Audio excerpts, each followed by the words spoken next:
অয়ন রায়চৌধুরী নামটা এতটাই ভারী কি যেন মনে হবে কোনো নামি দামি ব্যবসায়ী ঘরানার বংশধর। কিন্তু আমরা যে অয়ন চৌধুরীর কথা বলছি তার শরীরে রন্ধ্র রন্ধ্র থেকে প্রতি মুহূর্তে ঝরে পড়ছে অসহায়তা। সে বড়লোক পরিবারের জামাই হলেও বাড়ির চাকর বাকররা পর্যন্ত তার অবস্থা দেখে ঠোঁট উল্টে বলে, তোমার দুঃখ কষ্ট চোখে দেখা যায় না, কখনো টাকার দরকার পড়লে বলো। সাধারণত অয়নের মতো বড়লোক বাড়ির জামাইরা দামি গাড়ি চড়ে গোটা শহর ঘুরে বেড়ায় কিংবা কোনো নামি নাইট ক্লাবে গিয়ে পয়সা ওড়ায়, কিন্তু অয়নের জীবনে এসব সুখ স্বাচ্ছন্দ্য কিছুই ছিল না। থাকার মধ্যে তিনটে বিষয় ওর জীবনে ছিল। এক, লাঞ্ছনা। দুই, প্রচুর লাঞ্ছনা। তিন, প্রচুর লাঞ্ছনার ওপর লাঞ্ছনা। আর হ্যাঁ, মাঝে মাঝে যখন সে দেখত কোনো রিচ হাজব্যান্ড বউকে দামি রেস্টুরেন্টে খাওয়াচ্ছে, তখন সে মনে মনে বলতো, একদিন আমারও সময় আসবে, তখন আমিও দামি স্যুটবুট পরে এরকমই দামি একটা রেস্টুরেন্টে আমার বউ শ্রীমন্তীকে নিয়ে ক্যান্ডেল লাইট ডিনারে আসব। আর যখন ও আমার গলা জড়িয়ে ধরে রোমান্টিক গানের সাথে একটা ডুয়েট ডান্স করবে, তখন তো রেস্টুরেন্টে থাকা সব বড় লোকদের চোখ একেবারে ধাঁ দিয়ে যাবে। ভাবতে ভাবতে ঘুমের মধ্যেই অয়ন কোলবালিশটা শক্ত করে জড়িয়ে ধরল বুকের মাঝে। আর তখনই অয়নের ফোনটা বেজে উঠল। ঘুমটা ভেঙে হন্তদন্ত হয়ে উঠে বসে অয়ন দেখল দিশা ফোন করেছে। দিশার নম্বরটা দেখা মাত্রই অয়নের মন থেকে সব রং যেন উড়ে গেল। দিশা ওর স্ত্রী শ্রীমন্তীর কাজিন। সত্যি বলতে কি, মেয়েটা কোনো সময় অয়নের সাথে ভালো করে কথা বলে না, সর্বক্ষণ অয়নকে নিন্দে মন্দ আর ছোট করতে ব্যস্ত থাকে। অয়ন বেজার মুখে কলটা রিসিভ করতেই ওপাশ থেকে দিশা বলল, কি হলো অয়নদা, ফোনটা তুলছিলে না কেন? সামান্য একটা কল রিসিভ করতেও এত সময় লাগিয়ে দাও তুমি? দিশার কথায় অয়ন জবাব দিল, না না দিশা, আসলে আমি। কিন্তু অয়নকে মাঝপথে থামিয়ে দিয়েই দিশা বলল, যাই হোক, আগে আমার কথাটা শোনো। আমার একটা কাজ করে দিতে হবে তোমাকে। কে কে জুয়েলার্সে আমার একটা নেকলেস ঠিক করতে দেওয়া ছিল। দোকানের মালিককে ফোন করে দিয়েছি, তুমি শুধু গিয়ে নেকলেসটা নিয়ে চলে আসবে, ব্যাস। দিশার কথা শেষ হতেই অয়ন বলল, কিন্তু দিশা, আমার তো সময় হবে না, আমাকে ব্যাংকে যেতে হবে। অয়নকে শেষ করতে না দিয়েই দিশা টন্ট করে উঠল, কাম অন অয়নদা, খেয়ে পড়ে বেঁচে তো আছো আমাদের দয়াতেই, আমাদের ফ্যামিলির টাকায়, তাই এসব অ্যাটিটিউড মার্কা কথাবার্তা আমার সামনে বলতে এসো না। এখন যা বলছি সেটা করো। গয়নার দোকানে যাও আর নেকলেসটা নিয়ে এসো। অ্যান্ড লিসেন, নেকলেসের সাথে 30,000 টাকা ফেরত দেবে দোকানদার। ওখান থেকে একটা টাকাও যদি গায়েব হয়েছে, তাহলে কিন্তু তোমার কপালে দুঃখ আছে। দিশার কথায় ভীষণ অপমানিত হয়ে অয়ন বলে উঠল, তুমি এভাবে বলছো দিশা? কেউ কি বলতে পারবে যে আমি আজ পর্যন্ত কারোর এক পয়সা চুরি করেছি? তোমার যদি আমাকে এতই সন্দেহ, তবে কাজটা কোনো কাজের লোককে দিয়ে করিয়ে নাও। অয়নের কথায় দিশা খিলখিলিয়ে হেসে উঠল, আরে অয়নদা, এ বাড়িতে তোমার কদর কতটুকু তাকে রোজ তোমাকে মনে করিয়ে দিতে হবে? যে যে অপমান হতে না চাইলে যে কাজটা দিচ্ছি, চুপচাপ করে দাও, বুঝেছ? জিনিসগুলো নিয়ে 1 ঘন্টার মধ্যে সোজা আমার বাড়ি চলে এসো। নিজের বক্তব্য শেষ করে ফোন কেটে দিল দিশা। অয়নও ফোনটা হাতে ধরে ভাবছিল যেন এই মুহূর্তে সে পৃথিবীর সব থেকে অভিশপ্ত জিনিসটাকে হাতে ধরে রেখেছে। যাই হোক, নিজের ভাবনাটাকে সরিয়ে রেখে সে ফ্রেশ হয়ে এসে আলমারি খুলল। সেখানে মাত্র 2টো শার্ট প্যান্টের সেট ঝুলছে। তার মধ্যে থেকে মোটামুটি ভালো সেটটা বের করে পরে নিল অয়ন। রেডি হয়ে ঘর থেকে বেরোতেই সে দেখল তার শাশুড়ি সুরভি মল্লিক নিজের কিটি পার্টির বান্ধবীদের সাথে বসে তাস খেলছেন আর গল্প করছেন। হঠাৎই সুরভি দেবীর এক বান্ধবী নিজের জুতোর দিকে তাকিয়ে বললেন, দেখ না সুরভি, তোর বাড়িতে আসার সময় আমার জুতোটা গেল ছিঁড়ে। সুরভি সাবলীলভাবে হেসে বললেন, এতে এত চিন্তার কি আছে? তুই গল্পগুজব চালিয়ে যা না, এর মধ্যেই আমি আমার কোনো সার্ভেন্টকে দিয়ে জুতোটা মুচির কাছে পাঠিয়ে দিচ্ছি। পার্টি শেষ হতে হতে তুই তোর জুতো পেয়ে যাবি। জবাবে মহিলাটি বলে উঠলেন, আরে না না, তার কোনো প্রয়োজন নেই, আমার দামি জুতো আমি কোনো চাকর বাকরের হাতে দিতে চাই না। সুরভি হাসতে হাসতে বললেন, আরে যার কথা বলছি সে চাকর বাকরের থেকে একটু ওপরের স্তরে, ও তোর কাজ ঠিকঠাক করে দেবে। ঠিক সেই মুহূর্তেই অয়নকে ড্রয়িং হল দিয়ে যেতে দেখে সুরভি ডাক দিল, আরে অয়ন, একটু শোনো এদিকে। এনার জুতোটা ভালো করে মুচির কাছে নিয়ে যাও তো এখনই। সুরভির কথা শুনে ওনার বান্ধবী বলে উঠলেন, কি বলছিস তুই সুরভি? জামাইকে দিয়ে এসব কাজ করানো কি ঠিক হবে? বান্ধবীকে থামিয়ে দিয়ে সুরভি হেসে বলে উঠলেন, আরে কোনো ব্যাপার না, এসব কাজ ও অনায়াসে করে ফেলে। তারপর বাকি বান্ধবীদের উদ্দেশ্যে বললেন, আর কারোর কোনো কাজ থাকলে বলিস, অয়ন করে দেবে। সুরভির কথাগুলো শুনে অয়নের খুব খারাপ লাগলেও এসব কথা এখন ওর গা সওয়া হয়ে গেছে। খারাপ ব্যবহারে ও অভ্যস্ত হয়ে পড়েছে। আর এসব ভাবনার মাঝে হঠাৎই অয়নের মনে পড়ল আজ ওর জন্মদিন। কিন্তু এ কথা একমাত্র ওই জানে, বাকি কারোর ওর জন্মদিন নিয়ে কোনো মাথা ব্যথাই নেই। অয়ন শাশুড়ির দিকে চেয়ে বলার চেষ্টা করল, কিন্তু মা, এখন তো আমি দিশার একটা কাজে। অয়নকে ধমক দিয়ে সুরভি দেবী বলে উঠলেন, হুম, কোনো কথা নয়, চুপচাপ কাজটা করে দাও। না চাইতেও অয়নকে রাজি হতে হয়।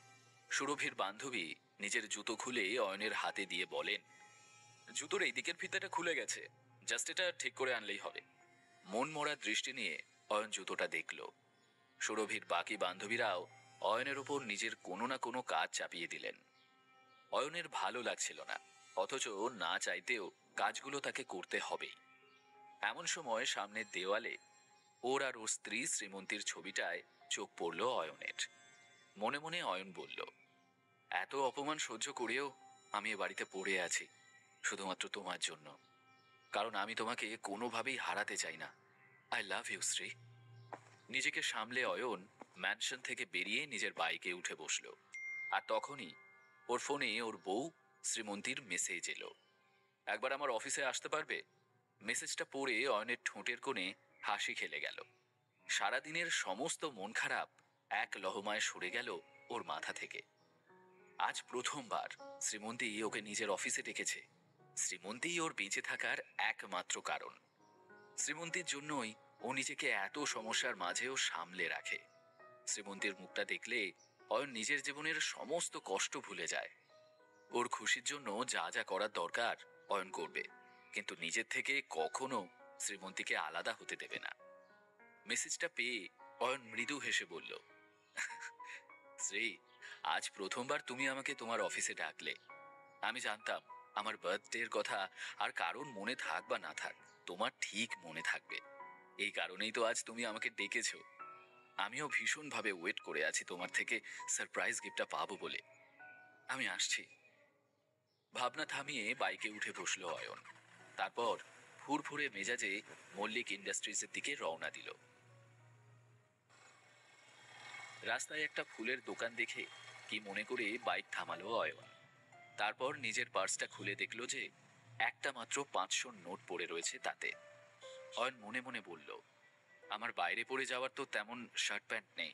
ভেবেছিলাম এই টাকাটা দিয়ে একটা নতুন শার্ট কিনবো, কিন্তু তার চেয়ে শ্রীমন্তীর খুশিটা অনেক বেশি ইম্পর্টেন্ট। সেই টাকাটা দিয়ে শ্রীমন্তীর জন্য একটা খুব সুন্দর ফুলের বুকে কিনলো অয়ন। তারপরেই ওর মনে পড়ে গেল দিশা আর ওর শাশুড়ির বান্ধবীদের দেওয়া কাজগুলোর কথা। শাশুড়ির বান্ধবীর জুতোটা মুখের সামনে ঝুলিয়ে মুচকি হেসে অয়ন বলল, শ্রদ্ধেয় শাশুড়িমা আর শাশুড়ি মায়ের বান্ধবীগণ, আমাকে আপনারা মাফ করবেন, কারণ এই মুহূর্তে আমি আপনাদের কোনো কাজই করতে পারবো না। শ্রীমন্তীর খুশির চেয়ে বেশি এখন আমার কাছে আর কিচ্ছু ম্যাটার করছে না। তাই শ্রীমন্তীর খুশির জন্য আপনাদের বাক্যবান না হয় শুনেই নেব একটু। এই বলে জুতোটা সামনের একটা ডাস্টবিনে ছুঁড়ে ফেলে অয়ন বাইক ছোটালো মল্লিক ইন্ডাস্ট্রিজের উদ্দেশ্যে। মল্লিক ইন্ডাস্ট্রিজ শহরের সম্ভ্রান্ত পরিবারগুলোর মধ্যে অন্যতম। মল্লিক পরিবারের নিজস্ব ব্যবসা। শ্রীমন্তী মল্লিক পরিবারেরই মেয়ে। অয়নের খুবই আনন্দ হচ্ছিল যে শ্রীমন্তী ওকে ডেকেছে, হয়তো খুব ভালোভাবে ওয়েলকাম করা হবে ওকে, বার্থডে বলে কথা। এসব ভাবতে ভাবতেই মল্লিক ইন্ডাস্ট্রিজে শ্রীমন্তীর অফিসে পৌঁছে গেল অয়ন। ব্যস্ত পায়ে এগোনোর সময় হঠাৎই সামনে থেকে আসা একজন লোকের সঙ্গে ধাক্কা লাগলো ওর। অয়নের হাতে ধরা ফুলের বুকেটা পড়ে গেল। তার সামনে দাঁড়ানো লোকটিকে দেখেই বোঝা যায় সে বেশ অভিজাত পরিবারের। পরনে নীল স্যুট আর চোখে কালো চশমা পরিহিত লোকটির নাম মনীষ আগরওয়াল। সে শ্রীমন্তীর এক ক্লায়েন্ট। শ্রীমন্তীর কেবিন থেকেই বাইরে বেরোচ্ছিল সে। লোকটা বিরক্ত হয়ে অয়নকে বলল, আরে ইউ ইডিয়েট, চোখে দেখতে পাও না? কোথা থেকে যে সব চলে আসে কে জানে। দেখে তো মনে হচ্ছে 2 পয়সারও রোজগার নেই। এ অফিসে দাঁড়ানোর যোগ্যতা আছে তোমার? এমন ভাবে হাঁটাচলা করছে যেন বাপের জমিদারি। তুমি কে হে? অয়ন বুঝল ওর পোশাক দেখে মনীষকে অফিস বয় কিংবা অফিসের পিয়ন ভেবে নিয়েছে। অয়নের পায়ের কাছে পড়ে থাকা ফুলের বুকেটার দিকে এক ঝলক তাকালো মনীষ। তারপর তার উপর জুতো রেখে মুচড়ে দিয়ে চলে গেল সেখান থেকে। অয়ন নিচু হয়ে বসে ফুলের বুকেটার দিকে তাকিয়ে দেখল সেটা নষ্ট হয়ে গিয়েছে। অন্যদিকে এই সবই কাচের কেবিনের ভেতরে বসে থাকা শ্রীমন্তী দেখতে পাচ্ছিল। অয়নকে দেখে ওর চোখে জল এসে গেল। এক রাশ কষ্ট বুকে নিয়ে উঠে দাঁড়ালো অয়ন। আর ঠিক তখনই ওর দৃষ্টি শ্রীমন্তীর কেবিনের ভেতরে পড়ল। ভেতরে বসে থাকা শ্রীমন্তীকে সে পরিষ্কার দেখতে পাচ্ছিল। শ্রীমন্তীর চোখে জল দেখে এক মুহূর্তে সব অপমান ভুলে গেল অয়ন। মুখে হাসি টেনে নিজের মনেই ও বলল, জানি এসব সহ্য করতে পারছো না তুমি, কারণ তুমিও যে আমাকে ভালোবাসো। তাই তো আমার অপমান তোমার চোখে জল এনে দেয়। অয়ন শ্রীমন্তীর কেবিনে ঢুকতেই শ্রীমন্তী চেয়ার ছেড়ে উঠে জানলার পর্দাগুলো টেনে দিল। ওকে আশ্বস্ত করতে অয়ন ওর কাছে এসে ওর চোখের জল মুছে দিয়ে বলল, আরে তুমি কেন কষ্ট পাচ্ছ? যা হয়েছে হয়েছে, এসব নিয়ে একদম মন খারাপ করো না তুমি। ঠিক সেই মুহূর্তেই অয়নকে অবাক করে দিয়ে চিৎকার করে উঠল শ্রীমন্তী, সরে যাও তুমি আমার কাছ থেকে।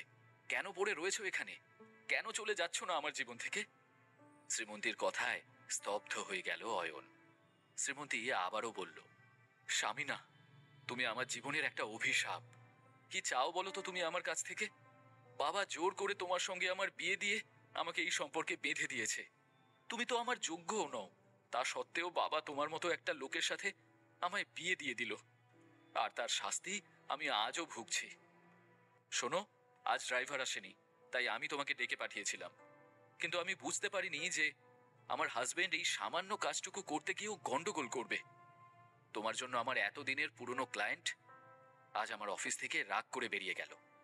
কথাগুলো বলতে বলতে কান্নায় গলা বুঝে আসে শ্রীমন্তীর। অয়ন শ্রীমন্তীর কান্না সহ্য করতে পারছিল না। কাঁদতে কাঁদতেই শ্রীমন্তী বলল, তোমার জন্য, শুধুমাত্র তোমার জন্য আমি যেখানেই যাই সেখানেই আমাকে অপমানিত হতে হয়। আমার জীবনের একটা কালো অধ্যায় ছাড়া আর কিচ্ছু নও তুমি। আমার কাছে তোমার কোনো গুরুত্ব নেই। কথা শেষ করে কেবিন থেকে বেরিয়ে গেল শ্রীমন্তী। অয়নও কি করবে বুঝতে না পেরে ওর পিছন পেছন বেরোলো। আর ঠিক তখনই মেঝেতে পড়ে থাকা ফুলের বুকেটা দেখে বিরক্ত হয়ে শ্রীমন্তী বলল, এসব কি? অফিসটা এত নোংরা হয়ে আছে কেন? এসব ডাস্টবিনে ফেলে দাও। অফিসের এক কর্মীকে কথাটা বলে সেই ফুলের বুকেটা পা দিয়ে মারিয়ে সেখান থেকে চলে গেল শ্রীমন্তী। মনীষ আগরওয়াল গাড়ি নিয়ে অফিসের বাইরেই ওর জন্য অপেক্ষা করছিল। শ্রীমন্তীও অফিস থেকে বেরিয়ে অয়নের সামনে দিয়েই গটগট করে হেঁটে গিয়ে উঠে বসলো মনীষের গাড়িতে। তারপর কোনো একটা বিষয় নিয়ে আলোচনা করতে করতে অয়নের চোখের সামনে দিয়েই গাড়ি নিয়ে চলে গেল দুজনে। ম্লান দৃষ্টিতে অয়ন নিজের ভাঙাচোরা বাইকটার দিকে তাকালো। এই বাইকটা এখন ওর নিত্য সঙ্গী। চোখে জল নিয়ে অয়ন আপন মনেই বলল, কোনো ব্যাপার না শ্রীমন্তী, আমি জানি ভুলটা তোমার নয়। আমার পরিস্থিতি এই মুহূর্তে ভালো নয়, কিন্তু আমার বিশ্বাস একদিন তুমি ঠিক আমাকে বুঝবে। যে খুশি যে আনন্দ তুমি আমার কাছ থেকে চাও, একদিন ঠিক সেসব তোমাকে এনে দেব আমি। আই প্রমিস, তুমি আমার, শুধুই আমার। আর একদিন না একদিন তুমিও ঠিক সেটা উপলব্ধি করতে পারবে। কথাগুলো শেষ করে অয়ন বাইকে উঠে বসতেই ওর সামনে একটা কালো রঙের লাক্সারি গাড়ি এসে থামলো। আর সেটা থেকে নেমে এলেন একজন মধ্যবয়স্ক ব্যক্তি। লোকটিকে দেখে চমকে উঠল অয়ন। এখানে তার উপস্থিতি কল্পনাই করা যায় না। লোকটা অয়নের কাছে এসে বলল, ছোটবাবু, এশিয়ার সবচেয়ে প্রভাবশালী এবং বিখ্যাত রায়চৌধুরী গ্রুপ অফ কোম্পানিজ আর তার কোটি কোটি টাকার ব্যবসায়িক সাম্রাজ্য আপনার অপেক্ষায় রয়েছে। এই সাম্রাজ্যের দায়িত্ব নিজের হাতে তুলে নেওয়ার সময় এসে গেছে আপনার। কে এই রহস্যময় মধ্যবয়স্ক ব্যক্তি? শ্রীমন্তী বা কেন অয়নের সাথে এমন ব্যবহার করছে? অয়নের জীবনের সঙ্গে জড়িয়ে কোন রহস্য? জানতে হলে শুনতে থাকুন